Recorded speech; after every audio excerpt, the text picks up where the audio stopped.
वाटाण्यापासून तयार होणारी झटपट अशी आमटी ही रेसिपी आपण आज पाहत आहोत। त्यासाठी लागणारं साहित्य वाटाणे, कांदा, टोमॅटो, कोथिंबीर आणि थोडीशी मेथी। वाटाणे मी अगोदरच थोडेसे भाजून मिक्सरमध्ये वाटून घेतलेले आहे। चला तर मग सुरू करूया वाटाण्याची आमटी।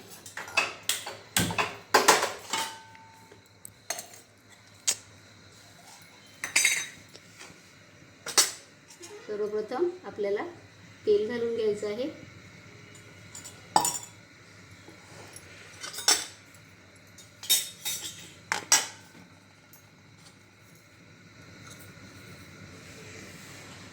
तेल तापत आलं की त्यामध्ये 1 चमचा मोहरी, 1 चमचा जिरं आपल्याला घालायचं आहे।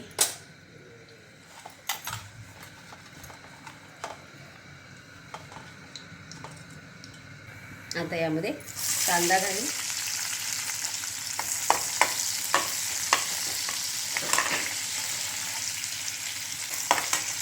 थोडीशी कोथिंबीर फोडणीमध्ये टाकते आणि कांद्यासोबत तिला छान स्वाद येतो म्हणून तिला कांद्यासोबतच आपल्याला परतून घ्यायचं आहे।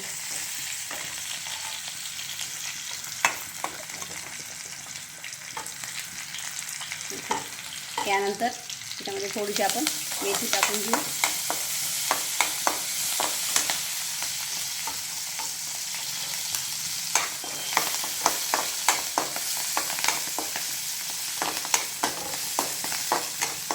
आणि आता हे टोमॅटो देखील आपल्याला याच्यात टाकून घ्यायचं आहे।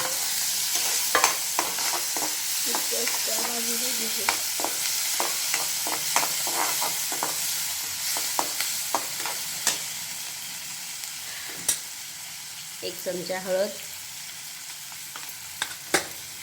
त्यासोबतच 1 ते 1.5 चमचा तिखट आणि हा कांदा लसूण मसाला आपण याच्यामध्ये घालत आहोत आणि सोबतच थोडंसं मीठ, ज्यामुळे हे चांगलं परतलं जाईल, टोमॅटो हे लवकर शिजून येईल याकरता आपण याच्यामध्ये मीठ देखील घातलेलं आहे। आता थोडंसं पाणी घालून जेणेकरून हे छान मसाला ह्यामध्ये शिजून येईल। टोमॅटो छान शिजला की त्याची चव त्यामध्ये छान उतरते, म्हणून थोडंसं याला आपल्याला 5 मिनिटं झाकण ठेवून शिजवून घ्यायचं आहे।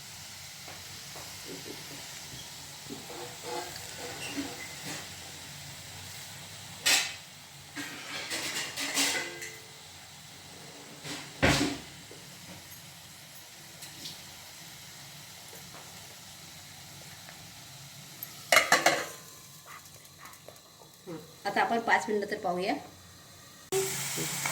टोमॅटो छान होत आलेला आहे। यामध्ये आता आपल्याला हे जे मिश्रण आहे वाटाण्याचं ते त्यामध्ये टाकून घ्यायचं आहे।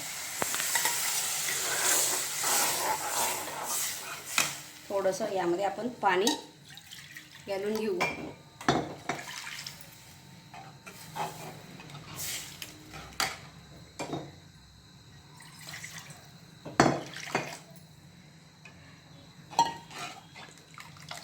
आपल्याला कितपत जाडसर पाहिजे, घट्ट पाहिजे किंवा पातळ पाहिजे त्यानुसार आपण पाणी घालायचं आहे। खूप पातळ देखील ही आमटी चांगली लागत नाही, तर घट्टही खूप चांगली लागत नाही। वरतून आपल्याला कोथिंबीर टाकायची आहे आणि एक उकळी आपल्याला काढायची आहे। थोड्या वेळ झाकण ठेवू आणि उकळी काढून घेऊ। तयार आहे आपली वाटाण्यापासून तयार झालेली झटपट अशी आमटी।